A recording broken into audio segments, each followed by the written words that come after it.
Paramashivoham. Om Nityananda Paramashivoham. Om Nityananda Paramashivoham. Om Nityananda Paramashivoham. Om Nityananda Paramashivoham. Om Nityananda Paramashivoham. Om Nityananda Paramashivoham. Om Nityananda Paramashivoham. Om Nityananda Paramashivoham. Om Nityananda Paramashivoham. Om Nityananda Paramashivoham. Om Nityananda Paramashivoham. Om Nityananda Paramashivoham. Om Nityananda Paramashivoham. Om Nityananda Paramashivoham. Om Nityananda Paramashivoham. Om Nityananda Paramashivoham.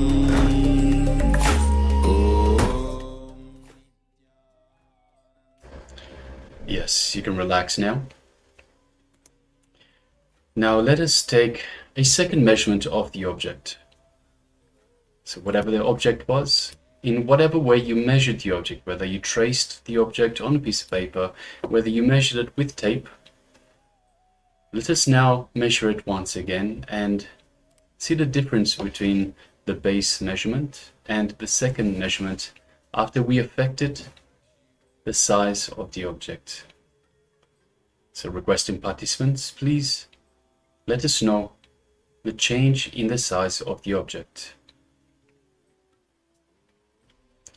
And also requesting participants that have currently got their cameras switched off in the Zoom room, please switch on your cameras and take part in these exercises. And also all participants that are on YouTube, you can also take part in these exercises. Please do take part in these exercises. You can follow along with us. If you wish, you can join the two-way as well. So we'll be providing the link for the two-way. So you can join in the Zoom room as well for the two-way.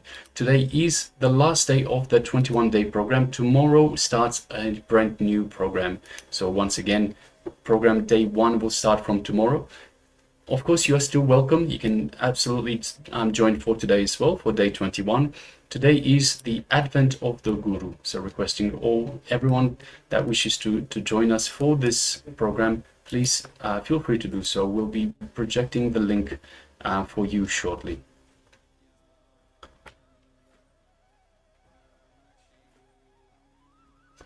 So right now, requesting participants in the Zoom room and on YouTube, if you've taken part in this power manifestation of affecting the size of the object, please let us know. Yes. So Anand Guru Rupini says, the rope I measured, the rope got shorter. Yes. Wow, Well beautiful. done, Ma. Very good, Ma. Very good. Yes, And well done, Ma. thank you for sharing, Ma. And can I show the rope which actually you measured? So we'll have the.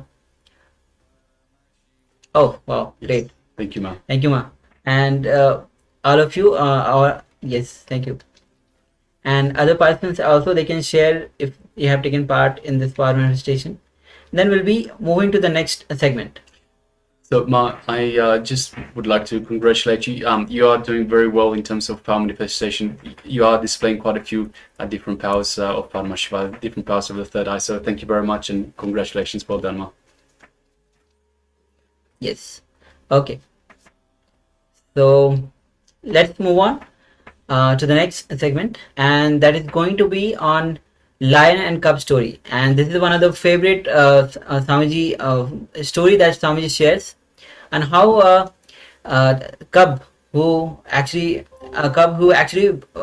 thought, or was, because it was born with the ships, he thought he was a ship, and when he came in the presence of the lion, he came to realize that he's actually a cub. Yes, this story is also found in the Living Enlightenment book. So this is Swamiji's book, Living Enlightenment. I know some of you have already got the Living Enlightenment. It is from this Living Enlightenment book, the Lion and Cub story. Definitely one of our favorites. So yes, requesting all participants, please come to the space of listening and let's get comfortable. Sit comfortably, but have your head, neck and spine in a straight line. And let us hear from the Supreme Pontiff of Hinduism on the Lion and Cub story in relation to the Guru-disciple relationship.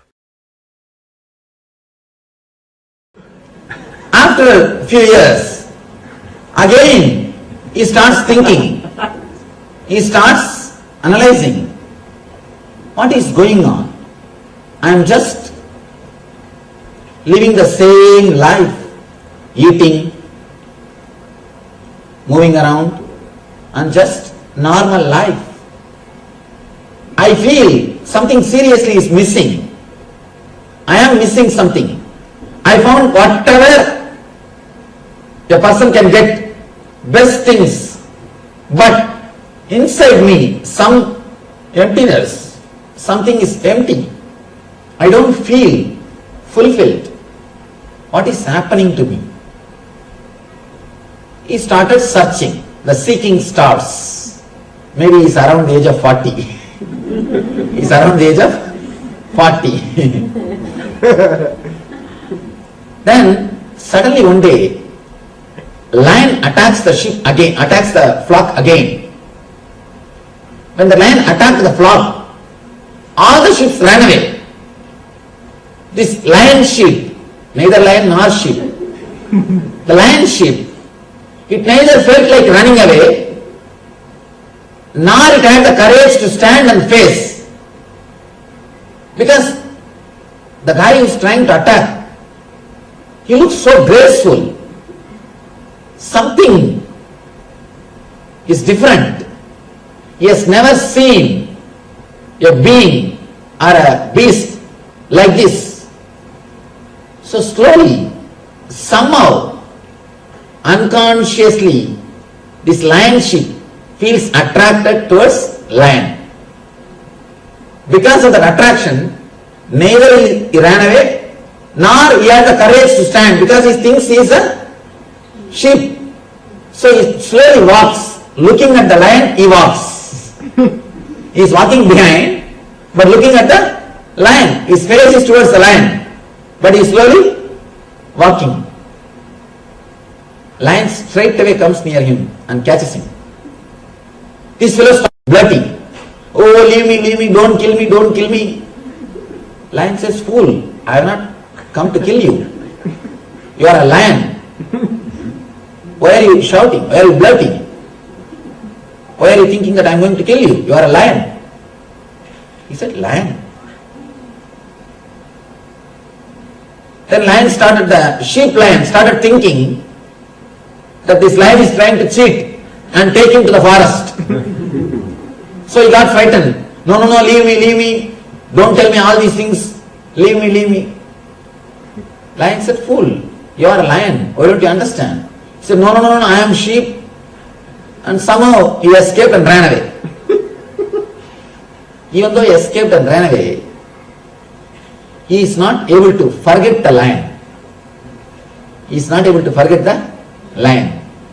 After 1 week, again he started feeling like meeting the lion. 1 week that fear will be there. Once you have the first experience, there will be little fear after the first experience. And after a week, the fear slowly subsided. This guy started thinking again, I think I should meet that lion once more. One part of the mind is saying, no, I am afraid, he may kill me. The other part of being is saying, no, it was a bliss, such a bliss, so beautiful, so graceful. I think we should meet him. Please be very clear. Unless you have enlightenment within yourself, you will not feel attracted towards an enlightened person. If you feel attached, if you feel connected, if you feel that you are in tune with an enlightened person, be very clear, you have enlightenment within you already. If you don't have that already within you, you will not even feel connected.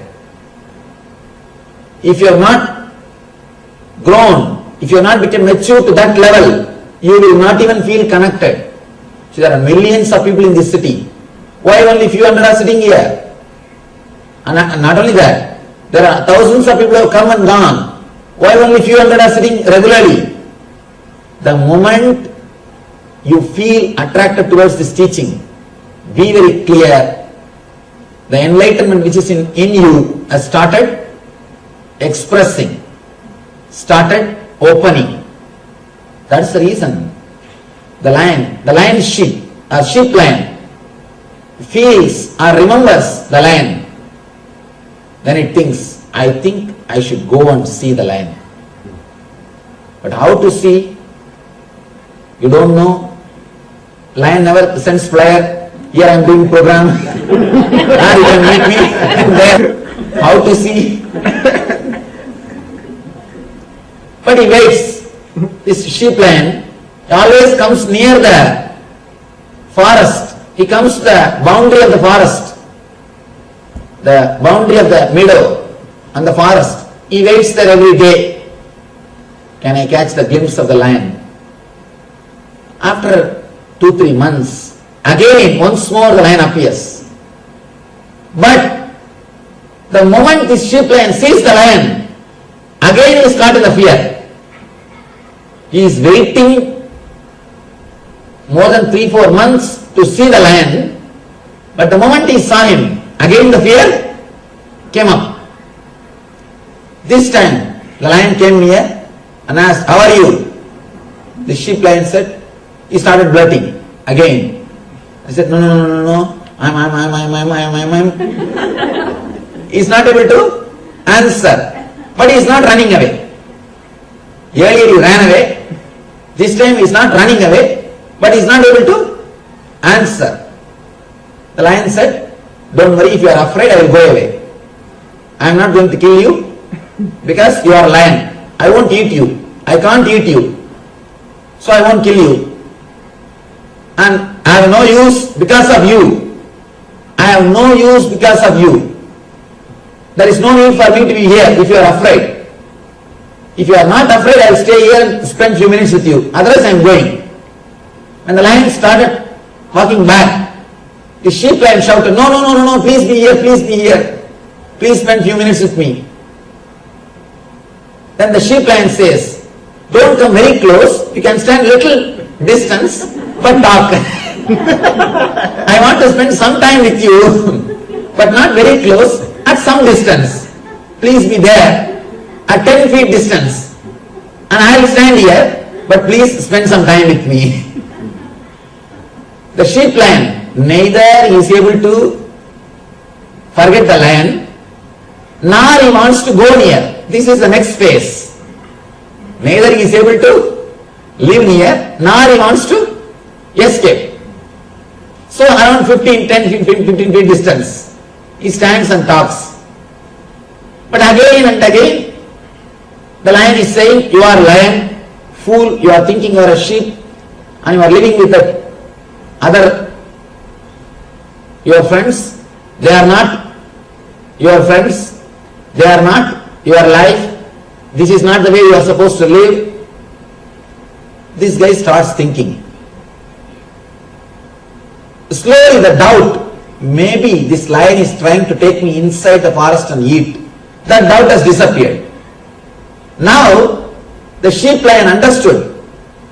Lion is not saying all these things because lion has got some benefit. No, lion has no benefit because of me. It has no benefit by me. I have nothing to offer to him. And he is not going to have any benefit from me. Only when that confidence comes, only when that happens in disciple's mind, he starts trusting the words of the master. That is why in the Vedic system, spiritual knowledge is always free. We believe spiritual knowledge is free unless you understand, no way I am going to contribute to the master. No way master is missing me. I am not going to add anything to him which he is not having. Only when you understand that, you will start trusting his words. The trust between the master and disciple will happen only when disciple understands, I have nothing to add in his being. He has got enough of everything. He is overflowing. He is sharing because he is overflowing. He is not giving anything to take something from me. He is just overflowing. It is his very being. You can never teach just through verbal language. All communication happens, more than 90%, only through body language. You can never learn through verbal language. It is always body language which teaches. I have seen people, how many video discourses they may see, DVDs they may see, but they don't understand unless they come and sit in front. When they come and sit in front, one discourse is enough to transform them. If they sit and watch the TV, the DVD, the recorded discourses, how many they may watch, but never the transformation happens. Transformation never happens. For transformation, the direct touch is necessary. Master is the person who can give the direct touch, who can radiate the presence, who can teach through body language. It is not even teaching, it's like awakening. He just awakens you by his presence, by his space. He creates such a wonderful space in which automatically you are awakened. Beautiful story from Vivekananda, a great enlightened master.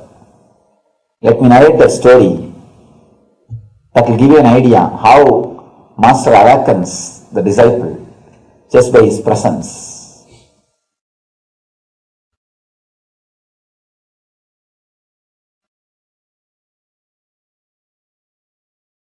There was a lioness in a forest. It was pregnant, about to give birth. One day it was searching for food. It was going around the forest, trying to catch some animal. It saw the sheep of flock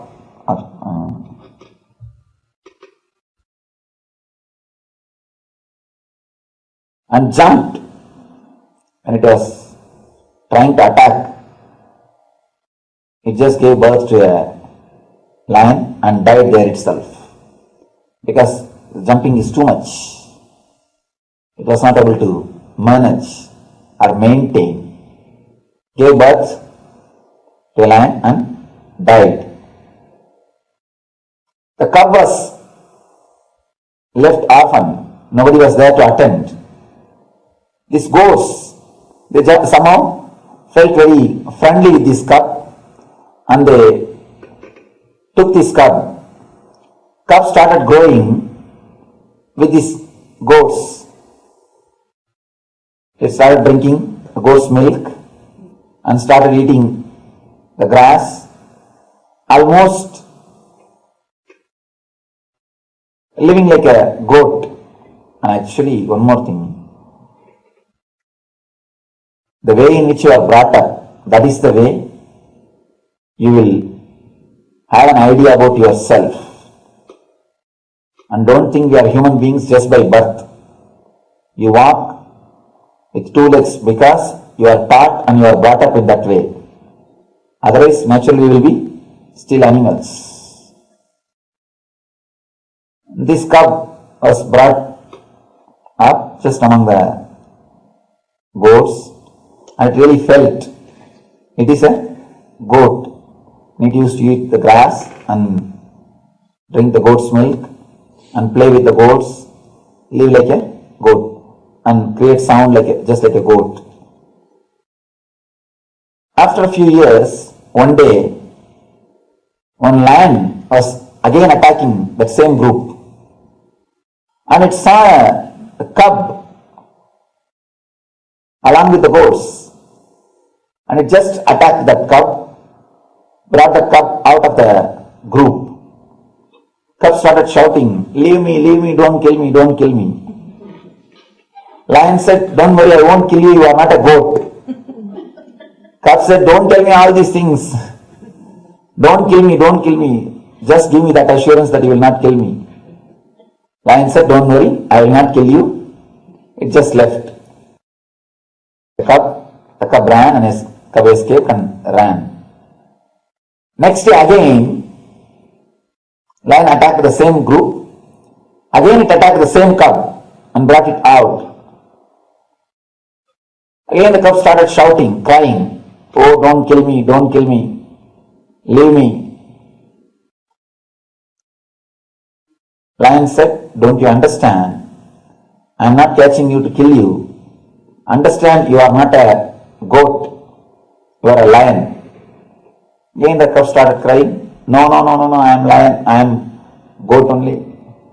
Don't kill me. Anyhow,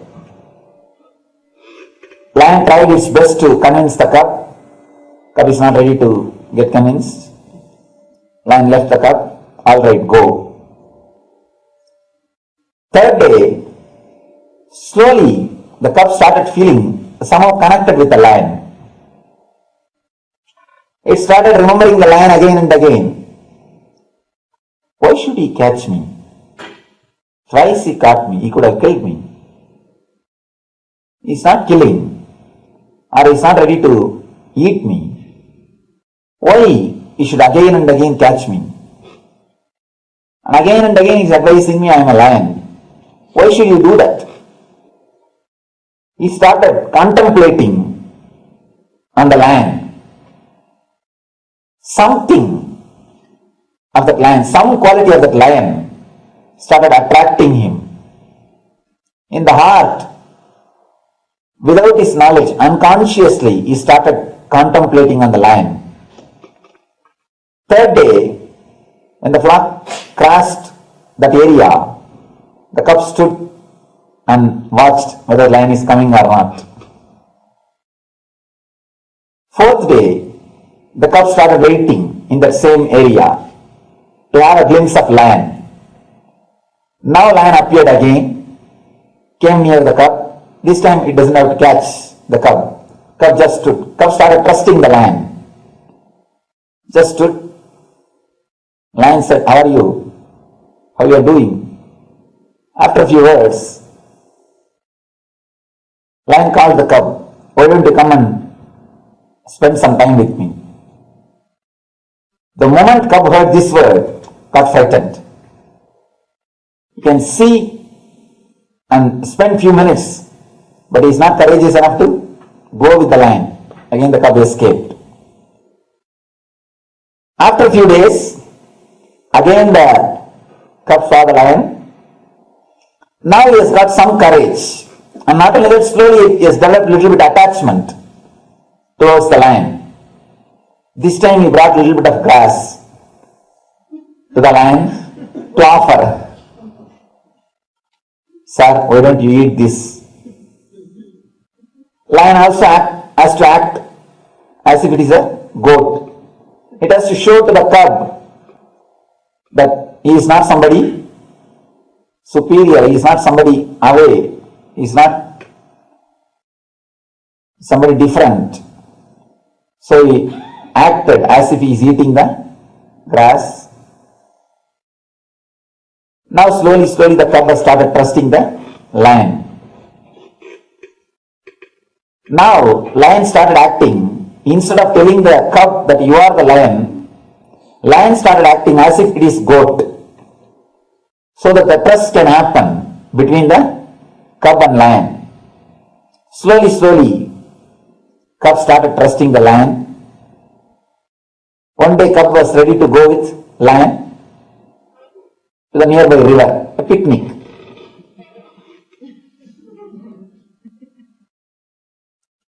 Lion took the cub, both of them went near the river.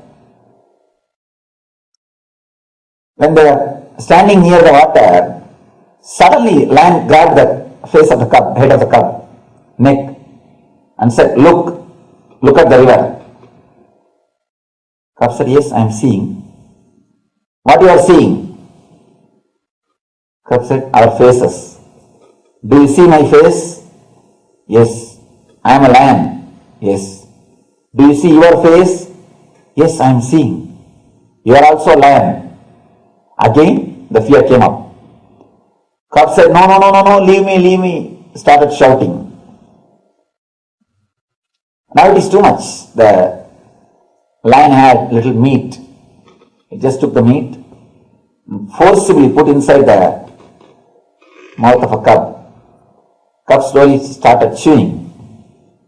The taste of the blood. When the cub started tasting the blood, slowly he started feeling, yes, I could eat the meat. I am not just a goat. If I am a goat, how can I eat the meat? The first experience that I am the lion started happening. Of course, again the cub is not ready to be convinced. After a few minutes, just out of the old habit, he vomited the meat. Again started shouting, no, don't try to brainwash me. Don't try to teach me. I am goat. He started running. After a few days, again somehow lion managed the cub, brought him to the river. This time he decided he has to realize, he has to experience. This time when he brought the cub, it showed him very clearly, look at your face, look at my face in the river. Both are one and the same. And eat this fresh meat. He gave him the fresh meat to eat, to taste. And naturally, taste of the blood made the cub to realize it is not a goat. It is lion. And he removed him. He removed the cub. Left him in the forest. He didn't let him stay with the goats. When he has to live in the forest, naturally, he has to search for his food. He has to hunt. He has to go around. He started hunting. He experienced completely who he is and started living as a lion. Beautiful story. I don't know how Vivekananda came up with this story. This is exactly the same thing happens between you and the master. Exactly same thing. Are the things happening in the outer world are no way connected to your response from the inner world. And the same way, the thoughts which is raising in your inner world are no way connected to your identity which you have about yourself in the inner world. You have two identity. One which you show for others, another one which you keep it for yourself. Both are lies. Let it be very clear. You always think the identity which you show to the world is lie, and the identity which you have about yourself, within yourself, is a truth. Let it be very clear. The identity which you are keeping within yourself, about yourself, that is a big lie. That is also a lie. Your response or your thoughts related to your identity which you are showing outside to the outer world, and to the identity which you are keeping in your mind about yourself, both are completely unclutched. It's a lie. People come and tell me, they always come and express their guilt. Swamiji, actually I am a different kind of person, but I am showing outside as if I am courageous and a nice, honest person. I don't know how to bridge the gap. Let it be very clear, the guilt which you are carrying, or the personality which you are carrying which creates guilt in you, that is also a pure lie. If you think the personality which you are carrying inside is true, and the personality which you are projecting to the outer world is a lie, you will start thinking about morality. All your morality is the gap between these two, or the gap between these two only creates the idea about morality. I am talking very subtle, but the basic truth about life. The first step to learn love is go through identity crisis. You should be completely in the crisis of not knowing what your identity is. Literally going through acid wash. All the ideas you carry will be broken to pieces, including the idea about you. It's like only after going through the surgery, you can be out of tumor. Only after going through the identity crisis, you know what is being and loving and life itself. The best place to go through the surgery is hospital. Best place to go through the identity crisis is Jnanapeetham. You can go through the surgery on your own also in the house. You can just cut and try to take the tumor. But you don't know whether you will be alive after that. Same way, if you try to go through this identity crisis outer world on your own, you don't know whether you will stand up after that or not. Identity crisis is a basic requirement for you to flower as a new being. Yatra, spiritual pilgrimage, is such an important dimension for every spiritual seeker. Getting out of the place you are living, where your identity is living, where people perceive in their own way about you, first gives you the freedom to be out of your identity. When you go to these high energy centers like Kailash, not only your old identity is removed, the possibility for the growth of new consciousness happens. Especially with an enlightened being, he will properly use that situation and create identity crisis in you, and clear your old identity and create complete new inner space. The identities you carry, social identity, professional identity, racial identity, national identity. Sometimes you think you identify yourself based on your religion, your country, your race, your caste, your community, your creed. Please understand, this racial identity, national identity is responsible for millions of people dying every year in the planet Earth.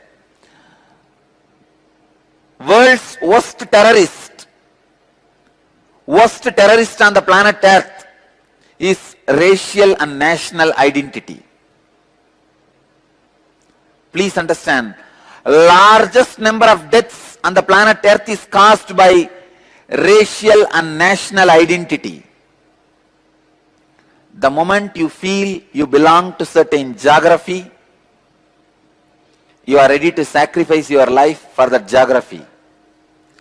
People die, especially youngsters. Millions die in the war fields. And without any guilt, without any even second thought, people kill people just because their national identity. Identity you create because of your geography. I tell you, most uncivilized act is killing people because of your racial and national identity. It is so unfortunate still human beings have not evolved from that low conscious of killing people, destroying people because of racial and national identity. Same way, the racial identity is responsible for all religious and communal terrorism.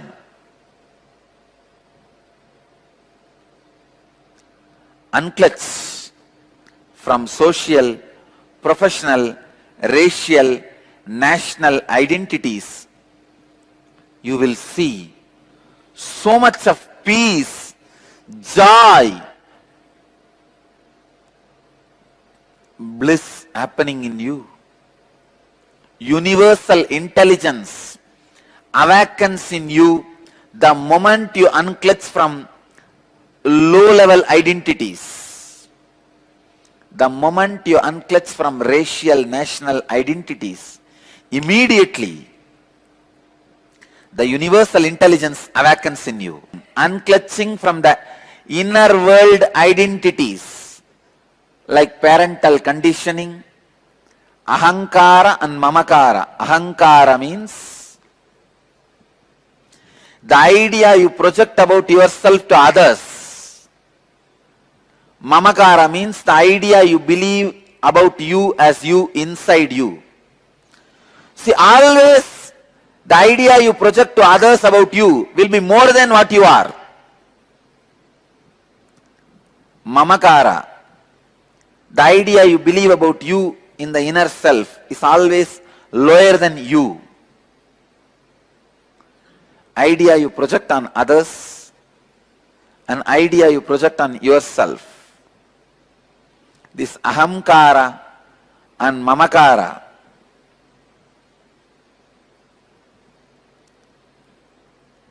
your whole life is nothing but the fight between the ahankara and mamakara. Means the identity you project in the outer world and the identity you believe as you in the inner world.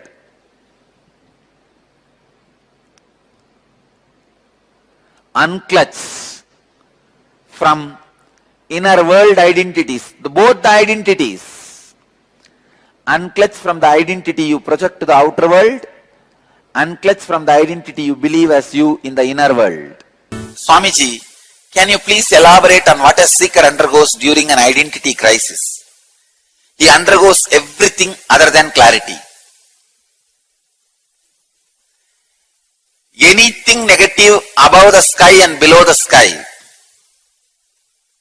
and under the earth, he goes through. How does one react to such a crisis? Usually, you react in a very foolish way. See, when you get disease, that is the time you need to have more trust and closeness to your doctor, obedience to your doctor. But because you got sick, you say, how dare, such a good doctor is for me, I have such a best family doctor, still I have fallen sick, I don't trust him, I will not go to him, I will dump him, I will curse him, you escape from him, you don't trust him, you doubt him, and you just completely move away from him. What will happen? Death. That is what usually people do when they have identity crisis. They say, what is the use of this great master incarnation in my life? All my life I was with him, I served him, I am his disciple, still he is not helping. You create your own theories, theologies and interpretations for my words. Suddenly, from your eyes, all my grace disappears. Till yesterday, what a grace, what a power, what an energy. Suddenly you say, he's not a handsome guy. And who wants to see him?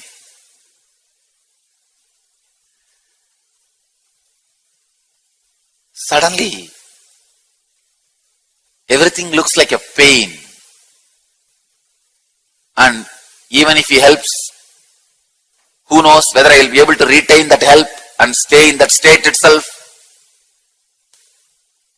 Your foolishness does everything, all asanas,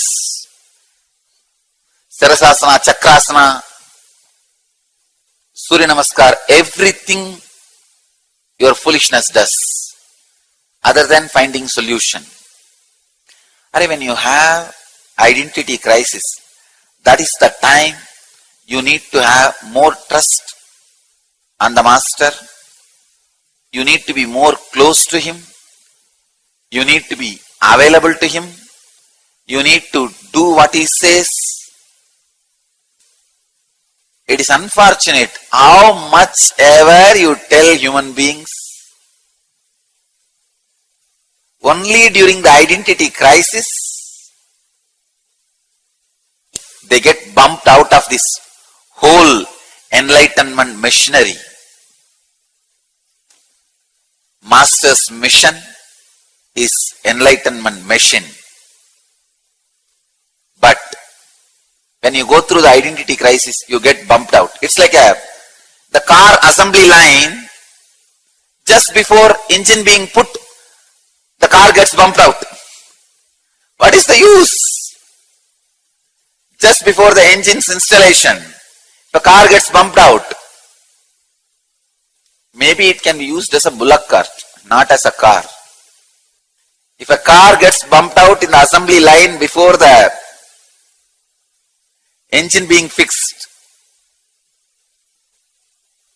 the only reason it can be used is, only way it can be used is as a bullock cart, not as a car. Many times, only when you go through the identity crisis, you escape, you get bumped out very foolishly. You are asking, can such a crisis bring about laziness and boredom? What laziness and boredom? It will bring destruction. It's like you are asking, if I drink poison and don't take medicines, will I have boils on my skin? Will I have any ulcer in my stomach? What ulcer? You are going to have cancer. Come on. Boredom and laziness is very small problem. Please understand. Till you become one with the cosmic identity, your identity will be constantly going through a crisis. How can a straw which is floating on the ocean be safe, comfortable, settled? No. Till it disappears into the ocean, it cannot be settled.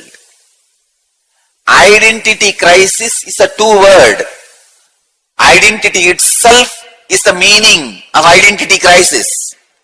You don't need to use two-word, identity crisis. If you just use the word identity, that's enough. Identity will have crisis, that's all. That is the truth. As long as you have identity, it will have crisis. Normally in the society, when you have identity crisis, you always have escaping routes, exit routes. TV, in TV itself, 200 channel. Only in India, 676 channels are there. Anyhow, hundreds of channels. If not, then pay-per-view, movies, on-demand shows and programs. If nothing is working, then internet. There is so much. Escape route, exit route is there for you. That is why you manage the identity crisis. Like, you don't allow yourself to be same spot, you just move, check, and try to relax. There also again a wave attacks you. And again, it's like a straw being pushed and pulled by the waves in the ocean. Slowly that straw goes and hides itself near a boat, small boat. So for 5 minutes, no waves attacks the straw. But after a few minutes, the boat moves. Then again the straw is pulled and pushed this side and that side by the waves. Again this fellow goes and hides behind another one small boat. These boats behind which you hide is this entertainment programs. All the methods you use to change your mood, whether it is alcohol, smoking, TV, newspaper, knowing about others, peeping into others' bedroom. No, really. The sickness of peeping into others' bedroom, I don't know when human beings will lose that. You can peep into any number of people's bedroom and entertain yourself, engage yourself, but the identity crisis is not going to leave you. The moment that boat moves, again the waves are going to attack you. Till the straw disappears into the ocean, identity crisis is not going to be solved. So I tell you, identity crisis brings not just laziness and boredom, it brings destruction. Identity crisis not handled properly is equivalent to drinking poison. How does the seeker get past this stage in his spiritual seeking? The only way, you should strongly decide, only during all my confusion and difficult moments, I will not leave the master. During the most difficult, confusing, identity crisis moments is the time I should be with him. I should be around him. I should not be disconnected. Take this decision strongly. You are trying to protect your identity against your reality. That is where you miss the whole game. That is why our life is a big failure. You are trying to protect which is not, you are trying to fight for which is not against which is. See, the light has got an existence. It has got positive existence.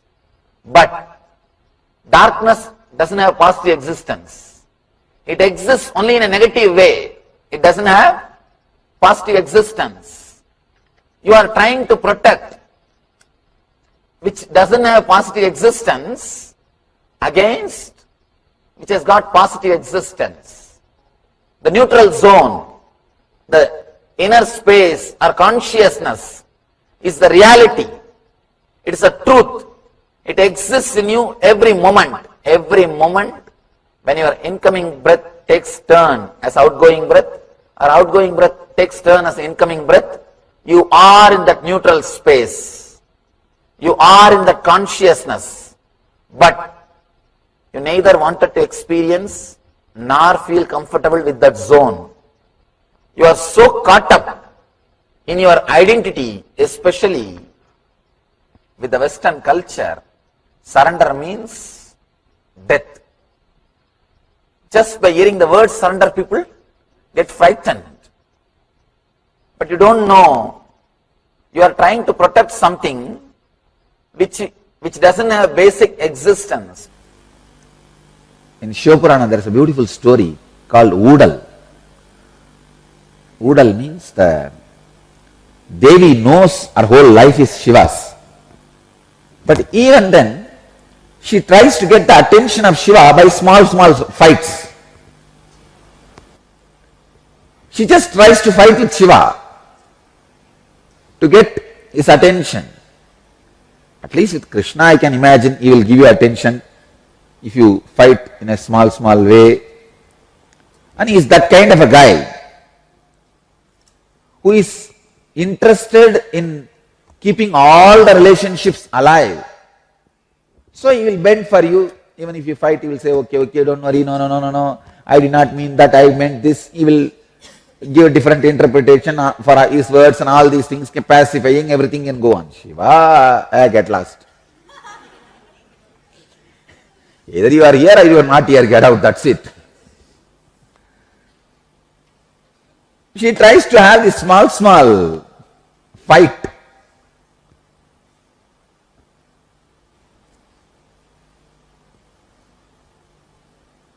I can describe exactly the same way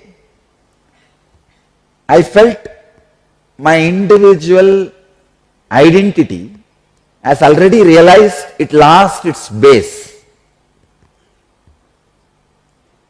It can no more claim any insecurity arguments it presents in front of me for any of my actions. It cannot present any argument about greed or fear to me and justify its independent existence.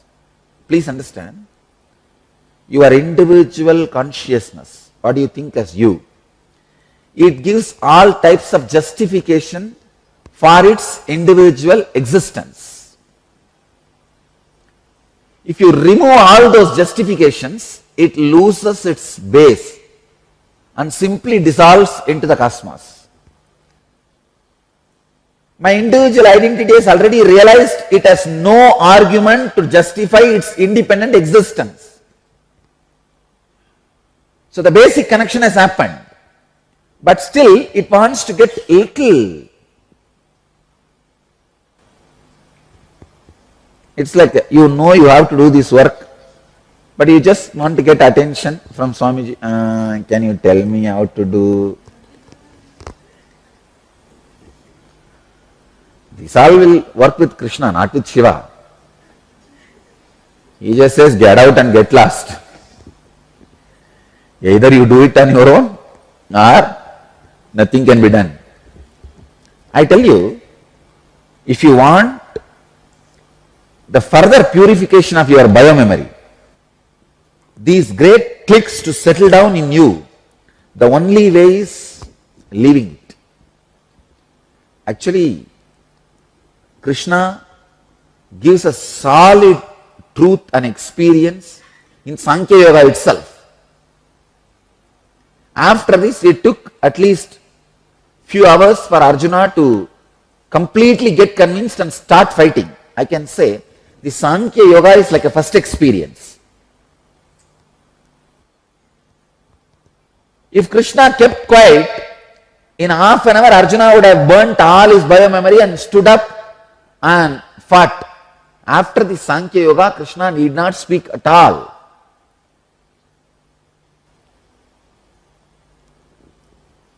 But Krishna is a type of guy who will always try to, no. That is why he is attending all the attention need questions of Arjuna. I tell you honestly, after Sankhya Yoga, this second chapter, nothing to speak.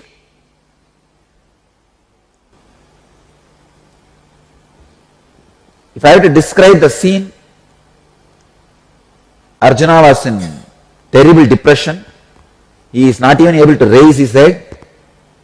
And Krishna putting his hand on the Arjuna's shoulders, lifting his chin with the other hand, teaches Sankhya Yoga. The moment Sankhya Yoga is over, Arjuna, wow, the extraordinary light has happened in his eyes and he is ready. But he just does not want to accept the victory of Krishna. See, if Arjuna comes out just like that in depression, from depression, and says, wow, come on, let's fight. Now it's victory for Krishna. That is too much. He heard everything and whole thing is clear. But now he just covers the light in his eyes, takes the edge of Krishna's cloth. No, Krishna.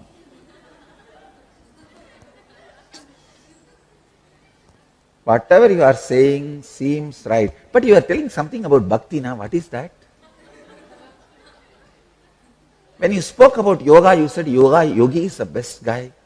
And you say, do bhakti to me. What is all about this? Fool, here we are talking about fight.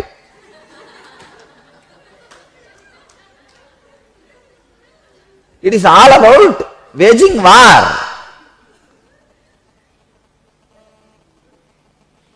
After the Sankhya Yoga, it is all about the melted golden part of you. Means it's like you have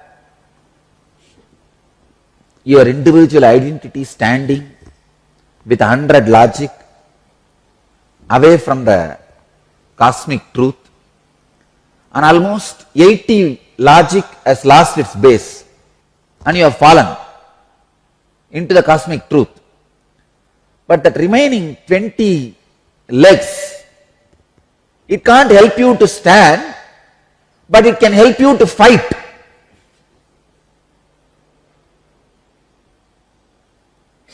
The whole problem for a spiritual seeker is that 20 legs. Now anyhow, it's like visualize this.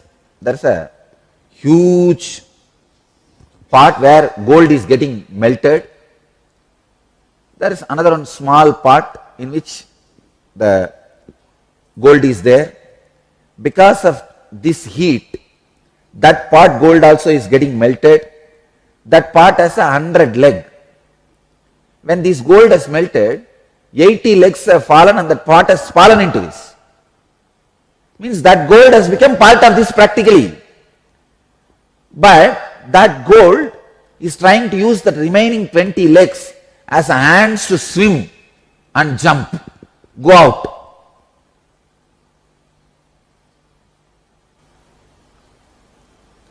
This 20% is the real suffering.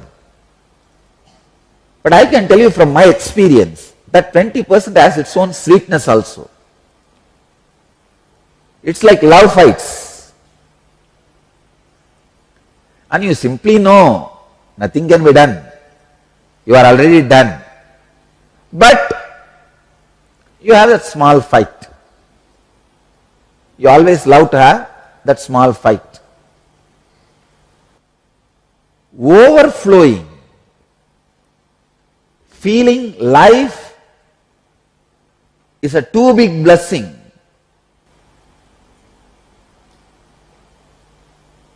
Is what Krishna is trying to make Arjuna understand.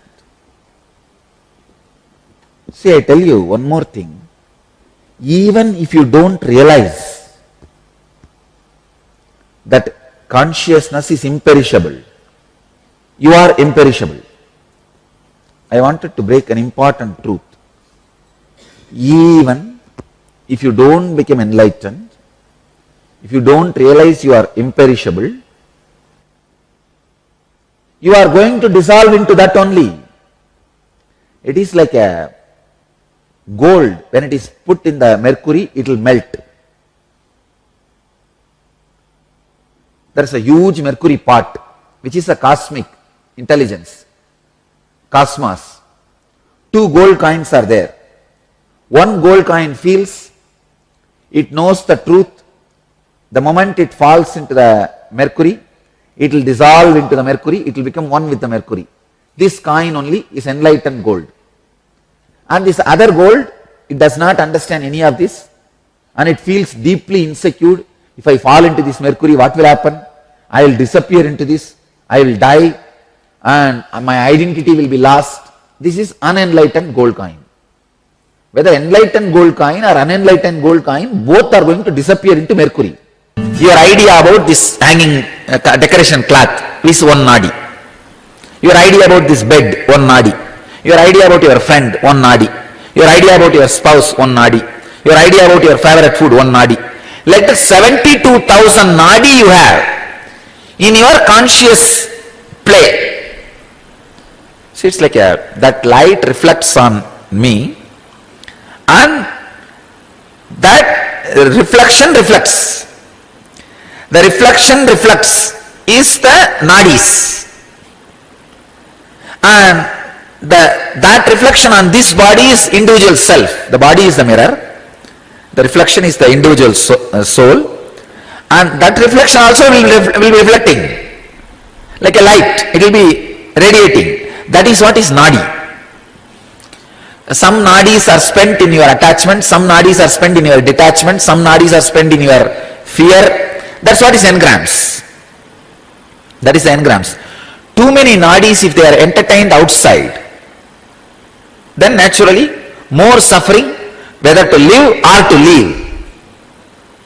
Even while living, more suffering, or to leave, more suffering.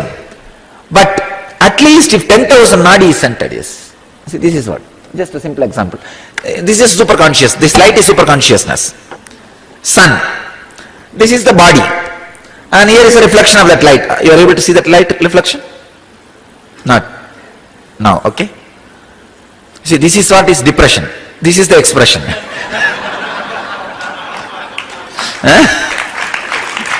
And now this reflection is falling on all of you guys. Are you able to see? This reflection is falling.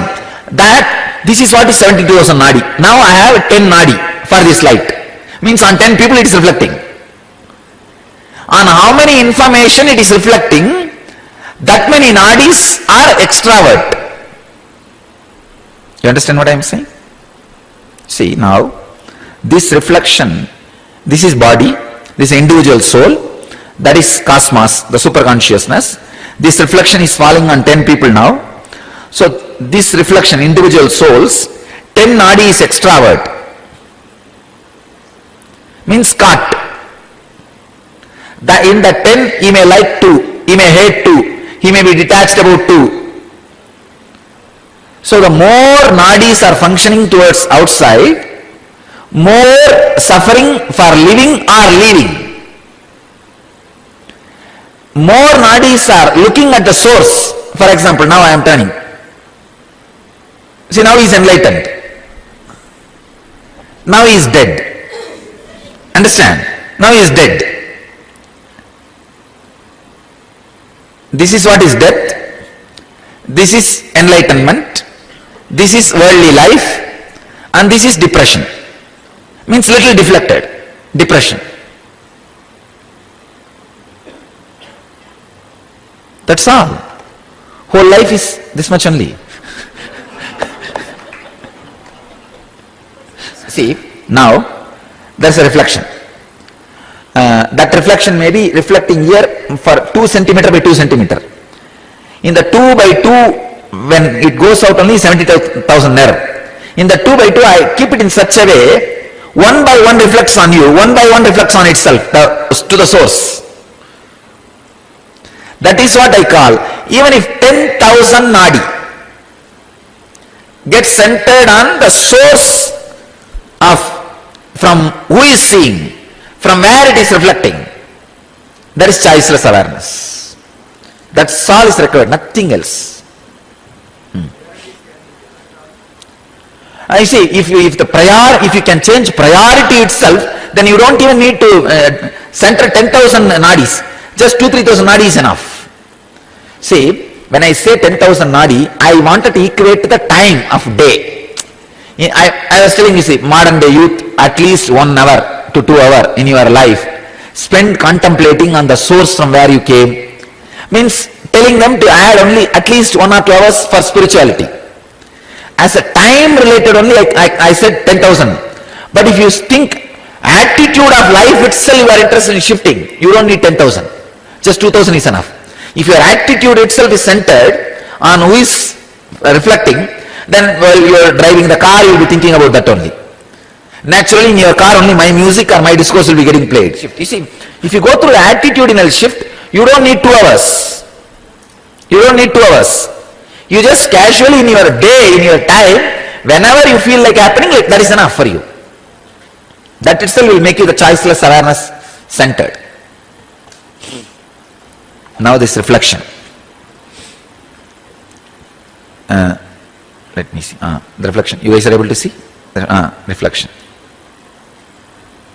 That soul, the superconsciousness, God, individual soul, body, on which it is reflected, it's a world. For this soul, it's a world. And sometime that reflection is such, the world and the reflection of God, both is seen in this. That is what is Guru. I don't know whether you are able to catch. No, if somebody else is holding this mirror, if in the reflection I am also seen.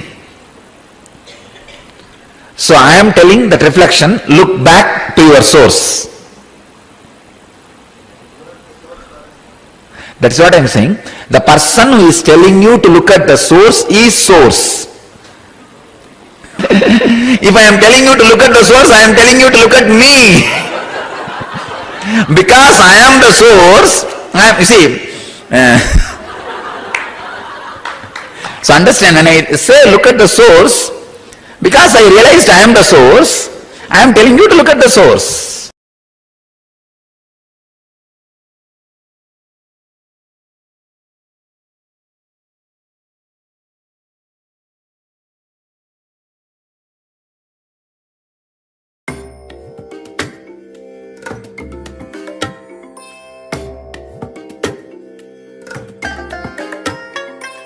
I bless you all. Let you all open all your 3 eyes and manifest the powers of Mahasadashiva. Om Nityananda Paramashivoham. Om Nityananda Paramashivoham. Om Nityananda Paramashivoham. Om Nityananda Paramashivoham.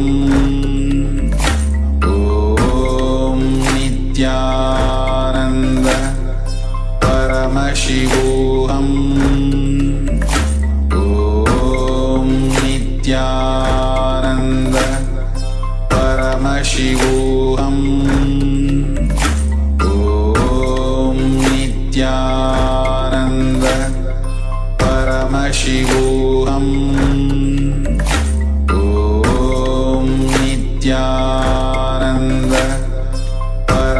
Paramashivoham. Om Nityananda Paramashivoham. Om Nityananda Paramashivoham. Om Nityananda Paramashivoham. Om Nityananda Paramashivoham. Om Nityananda Paramashivoham. Om Nityananda Paramashivoham. Om Nityananda Paramashivoham.